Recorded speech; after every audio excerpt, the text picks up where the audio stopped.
Hi friends, welcome to cine family 2. Guppedantha మనసు serial heroine రక్షా గౌడ. రక్షా గౌడ ఈ సీరియల్లో వసుధర క్యారెక్టర్లో నటిస్తూ తన అందం, అభినయంతో తెలుగు ప్రేక్షకుల ప్రశంసలను మెప్పును పొందుతుంది. రక్షా గౌడ కన్నడ సీరియల్లోనూ అండ్ అలాగే మూవీస్లో నటిస్తూ బిజీగా లైఫ్ని ఎంజాయ్ చేస్తుంది. వసుధరకు ఫ్రీ టైం కుదిరినప్పుడల్లా తన ఫ్రెండ్స్తో కలిసి వెకేషన్కి వెళ్తూ ఎంజాయ్ చేస్తూ ఉంటుంది.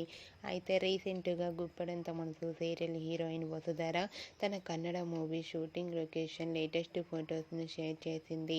ఆ ఫొటోస్లో వసుధర తన సినిమా షూటింగ్లో చాలా పాల్గొంటూ బిజీగా చాలా క్యూట్గా ముద్దుగా కనిపించింది. ఆ ఫొటోస్ చూసిన వారంతా వసుధరకు ఈ మూవీ కూడా మంచి సక్సెస్ను అందించాలని అండ్ అలాగే మరెన్నో ప్రాజెక్టులలో నటిస్తూ మంచి సక్సెస్ను అందుకోవాలని కామెంట్స్ పెడుతున్నారు. మీకు కూడా Vasudhara Kannada movie shooting location latest photos మీకు నచ్చినట్లయితే మీ అభిప్రాయాన్ని మీ కామెంట్ రూపంలో తెలియజేస్తూ లైక్ చేయండి, షేర్ చేయండి. మరిన్ని ఇంట్రెస్టింగ్ అండ్ లేటెస్ట్ అప్డేట్స్ కోసం మా సినీ ఫ్యామిలీ 2 ఛానల్ని సబ్స్క్రైబ్ చేసుకోండి.